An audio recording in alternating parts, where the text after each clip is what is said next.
The Sutor of Selkirk. Author unknown. Once upon a time there lived in Selkirk a suitor by name Rabbi Hexbekel, who was celebrated both for dexterity in his trade and for some other qualifications of a less profitable nature.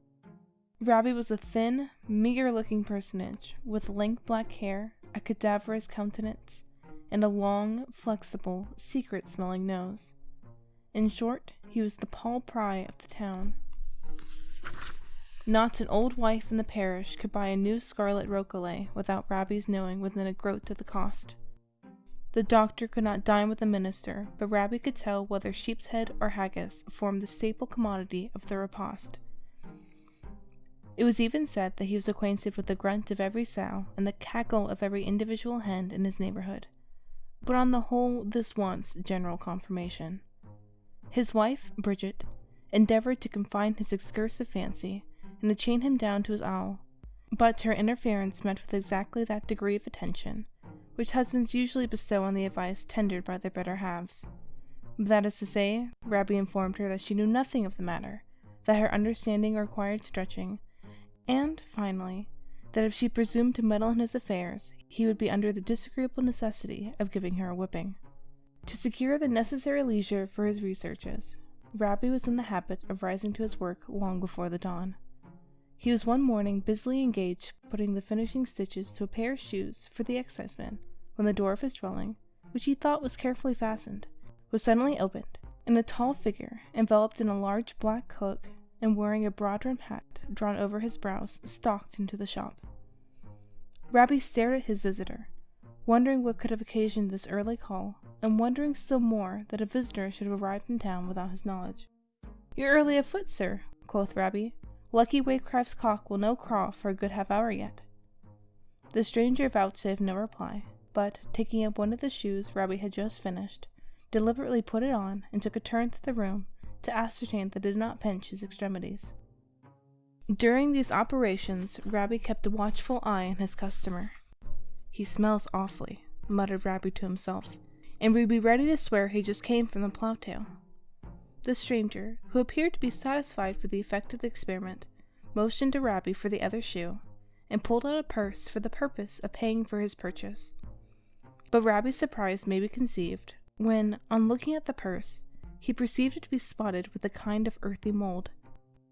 Thought Rabbi, "This queer man might have taken that purse out of the ground. I wonder where he got it. Some folks say there are bags of silver buried near this town." By this time, the stranger had opened the purse, and as he did so, a toad and a beetle fell on the ground, and a large worm, crawling out, wound itself around his finger. Rabbi's eyes widened, but the stranger, with an air of nonchalance, tendered him a piece of gold and made signs for the other shoe. "It's a thing morally impossible," responded Rabbi to this mute proposal. "I have as good as sworn to the exciseman to have them ready by daylight, which will not be long a coming." The stranger here looked anxiously towards the window. "And better, I tell you, to affront the king himself than the exciseman." The stranger gave a loud stamp with his shod foot, but Rabbi stuck to his point, offering, however, to have a pair ready for his new customer in 24 hours. As the stranger, justly enough perhaps, reasoned that half a pair of shoes was as little use as half a pair of scissors, he was therefore obliged to come to terms, and, seating himself on Rabbi's three-legged stool, held out his leg to the suitor, who, kneeling down, took the foot of his taciturn customer on his knee and proceeded to measure it.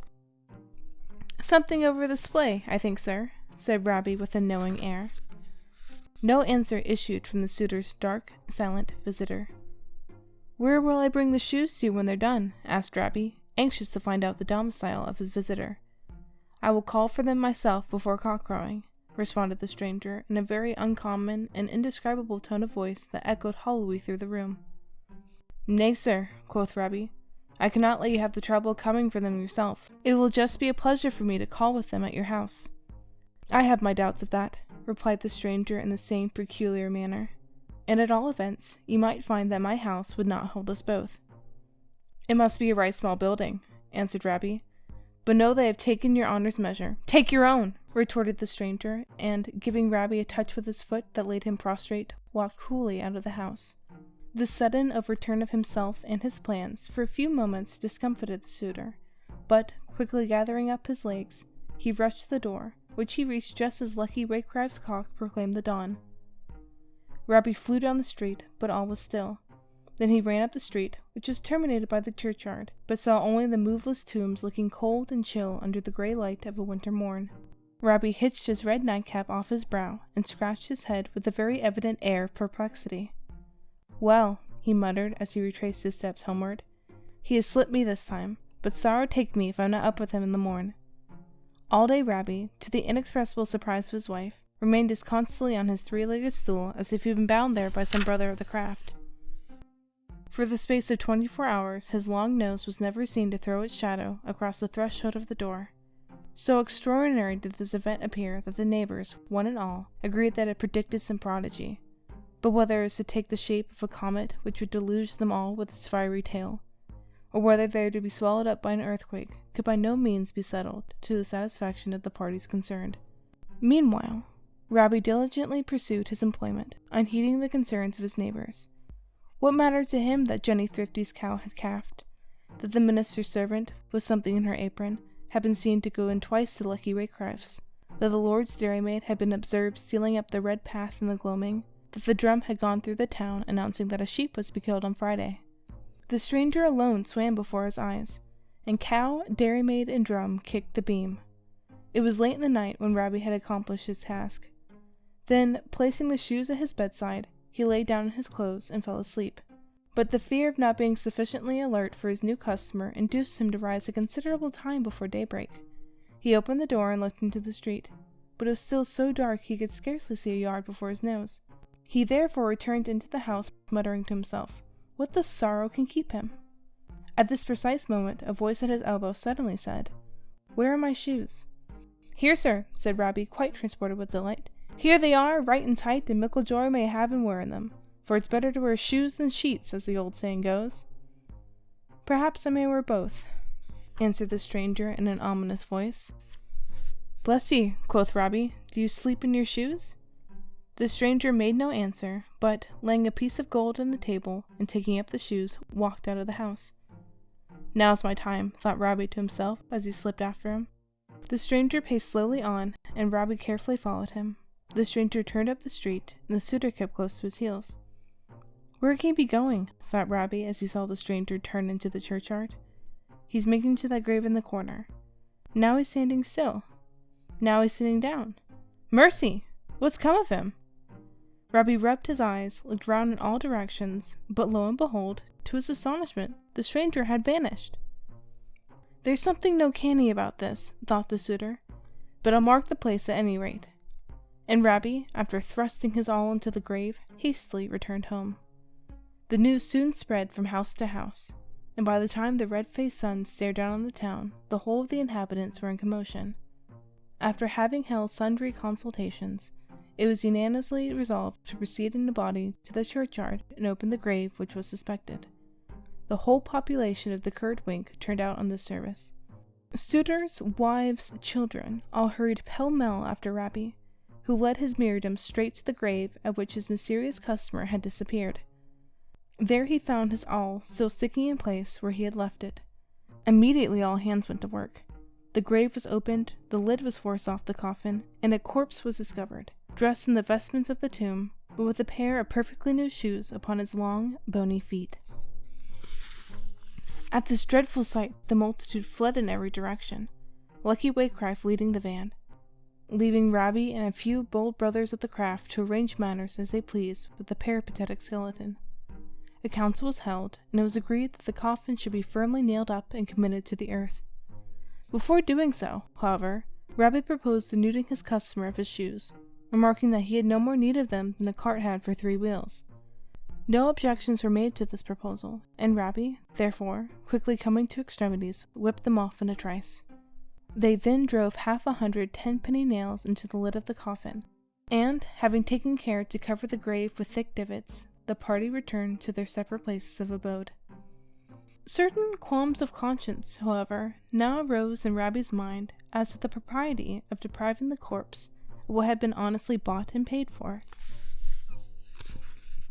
He could not help allowing that if a ghost were troubled with cold feet, a circumstance by no means improbable, he might naturally wish to remedy the evil. But at the same time, considering that the fact of his having made a pair of shoes for a defunct man would be an everlasting blot on the hexpeckle escutcheon, and reflecting also that his customer, being dead in law, could not apply to any court for redress, our suitor manfully resolved to abide by the consequences of his deed. Next morning, according to custom, he rose long before the day and fell to his work, shouting the old songs of the Sutors of Selkirk at the very top of his voice. A short time before dawn, however, his wife, who was in bed in the back room, remarked that in the very middle of his favorite verse his voice fell into a quaver, then broke out into a yell of terror. Then she heard a noise, as of persons struggling.